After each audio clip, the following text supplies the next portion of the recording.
Si Jay Mauson sa mga kababayan, yung kilala ninyong broadcaster na ang consultancy fee 1 million sa SMNI. Makikita niya may mount na Mr. Marabilla si Jason sa pro-China din.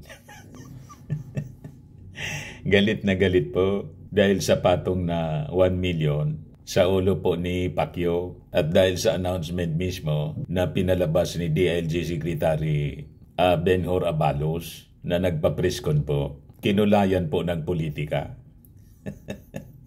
Pinapalabas mga kababayan ni Jay Mauzunza na nagpapasikat lang si Abalos kasi tatakbong senador. Tatakbo pong senador. At dati na pong sikat si Benhur Abalos. Matagal na. Di ba? Ang pamilya Abalos po, dati nang sikat. Tagal na nila sa gobyerno. Una yung tatay, si Benjamin Abalos. Sikat na sikat yon. At ngayon incumbent mayor. At itong si Benhur Abalos, mga kababayan, yung anak. So hindi naman kailangang magpasikat. At itong paglagay ng patong po na 10 million, that is unnecessary, It is necessary. Kasi tama yung statement po ni Abalos. Kung naniniwalaan niya kayo na hindi kayo nagkasala, hindi kayo guilty, then you have to face the music. Harapin niya ninyo yung kaso. So bakit kasi nagtatago? Di ba may kasabihan po tayo, flight is a sign of guilt. Bakit niya Mr. Maravillas? Lumipad na.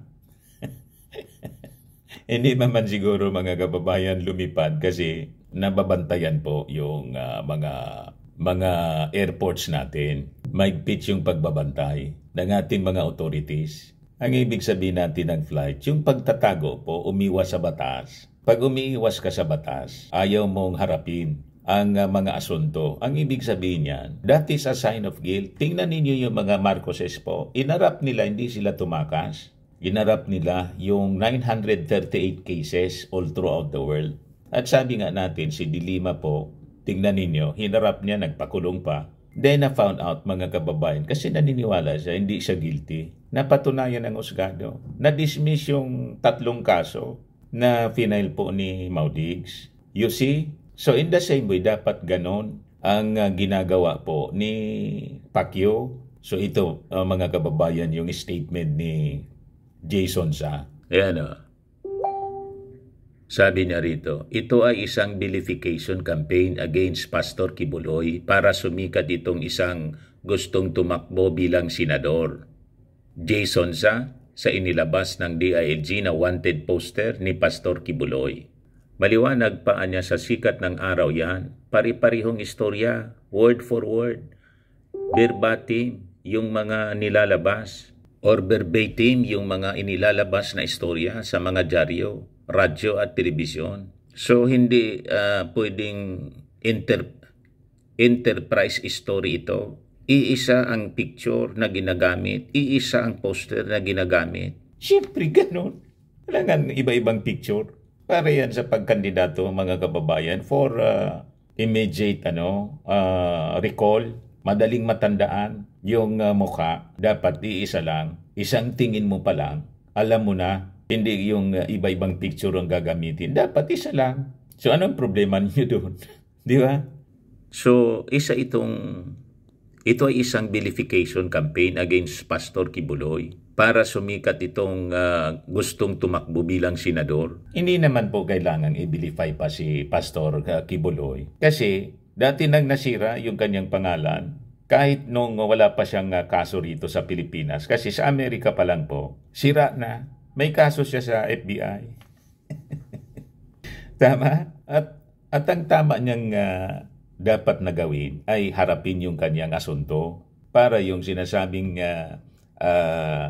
paninira sa kanya, maitama po, malinis yung kanyang pangalan. Pero habang siyang nagtatago, iniiwasan niyang sagutin yung mga kaso, be it in court or in the Senate or in Congress, maniniwala yung tao na yung mga mamamayang Filipino, maniniwala na talagang guilty siya.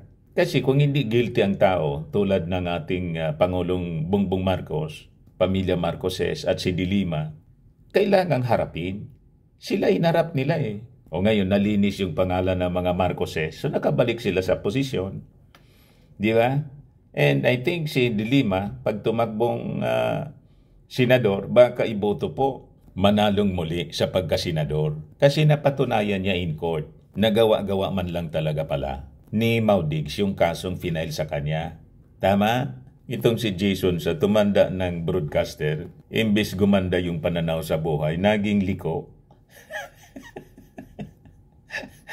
Di ba? So sabi niya rito, na hanggang ngayon, hindi pa niya maipaliwanag ang kapal-kapakanang kunwari ay na checkpoint na drugs na bilyon-bilyon kuno, na hanggang ngayon hindi pa malinaw kung nasaan na ang driver at saan na tinago. Mukhang ito rin yung tao na mastermind doon sa illegal raids na ginawa sa KOGC Properties, sabi po ni Jason sa. Ano naman kung halimbawa utos yun ni DILG Secretary Binor Abalos, yung raid. Itama naman po na dapat mga ilang batalyon ang ni-raid po, Kingdom.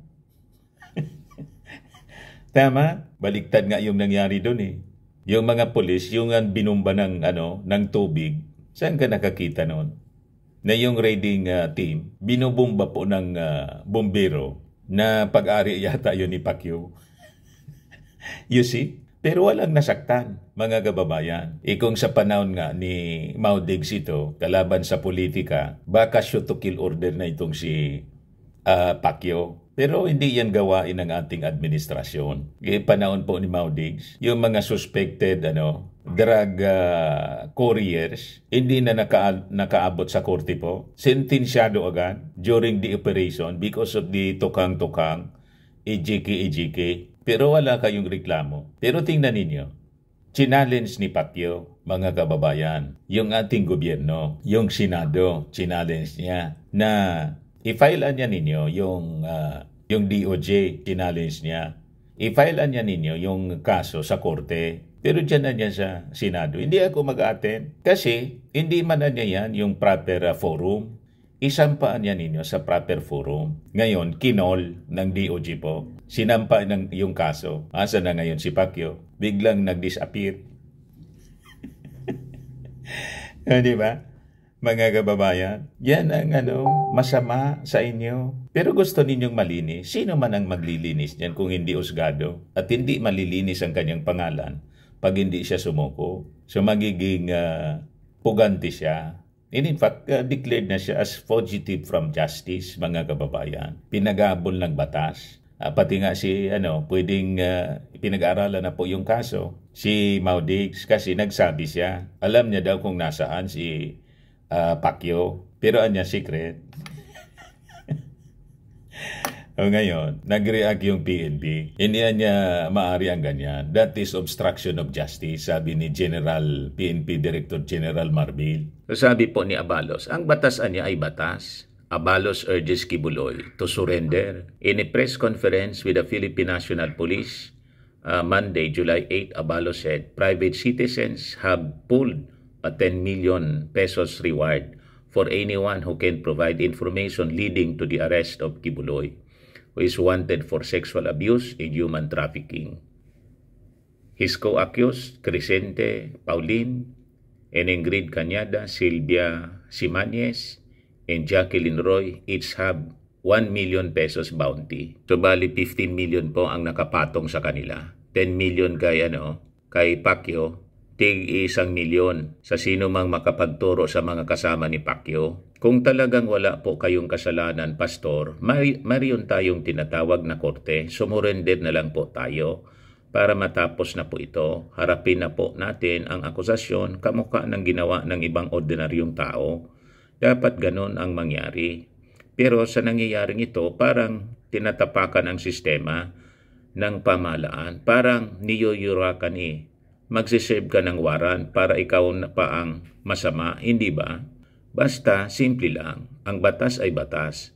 Ang may kasalanan, mananagot, at iyan ang gagawin namin, Pastor Kibuloy. Tapos, sasabihin ni Jason sa mga kababayan, pasikat lang daw po. Nagtatrabaho yung tao. Pag hindi magtrabaho, nang maayos si Binor Abalos, titirahin ninyo. Lalo kung hindi ninyo kaalyado ang akusado. Sasabihin ninyo pabaya sa trabaho. Ngayon na nagtatrabaho, kaalyado ninyo yung hinahabol, ang tawag ninyo pasikat. What? Sana lang po lulugar yung ating mga authorities. Pagkatapos dumipinsa ngayon yung mga kaalyado ni Mau Diggs. Kesyo, joke lang daw yung sinabi ni Mau Diggs. Ni Mau Diggs mga kababayan na alam niya kung nasaan si Pacquiao. Kaya lang secret. Kasi nga, gustong kasuhan ng PNP si Mau Diggs. Yan ang problema sa inyo . Pinaglalaroan ninyo ang batas. Pinaglalaroan ninyo ang ating mga authorities. Ayan man lang po, mga kababayan na ating short video. Ako po si Dante Maravillas. Bye-bye. God bless.